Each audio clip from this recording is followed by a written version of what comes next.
ډېر محترمو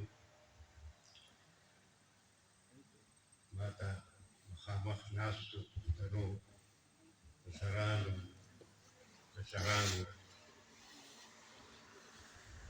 دا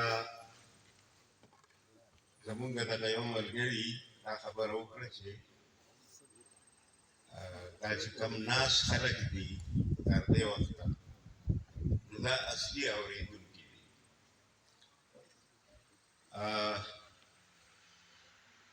رښتیا خبره دا ده چې دومره اوږد مجلس دومره اوږد پروګرام ټول اورېدل دا ډېره لویه سینه غواړي، صبر غواړي او انتهایي ډېر شوق غواړي. هر څوک دې ته راسي چې یوه کیسه شروع شي نو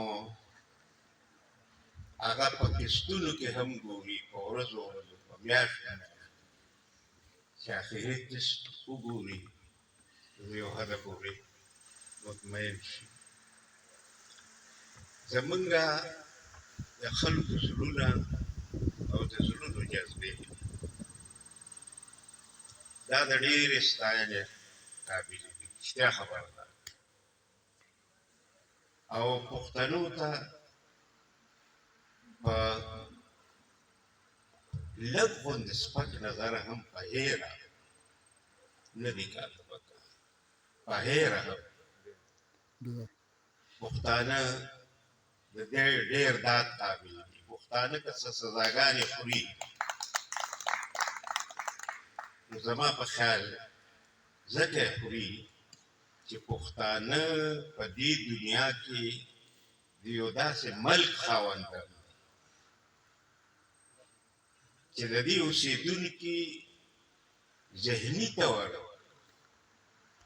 ډېر غریبانان دي خو ډېر نران دي، ډېر غیرتیان دي او د دنیا د نوې دنیا په چالاکۍ لا هغسې نه پوهېږي او مونږه داسې غلامۍ هم تېرې کړي دي د ازادیو باوجود او په ډېرو ملکونو د اقتدار کولو باوجود نو داسې غلامۍ هم تېرې کړي دي او غلامي ډېر بدقسمته ژوند دی. په دې کې زړه او ذهن دواړه زنګ شي زنګ او دا بیا خبرې ته راجوړول، دا بیا دلیل ته راجوړول دا ډېره ګرانه شي ځکه چې د دې باقیات چې کوي په خلکو هغه پاتې وي. سر ټیټي هسکې غړی دا دوه متضاد شوي دي. نو یو طرف ته پکې دا وي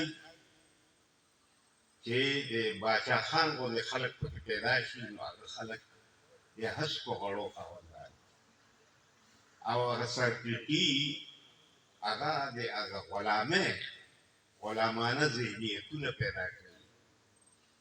هغه زړه او ذهن چې زنګ شي نو هغه زنګونه خپل ځان په خپله ښایي.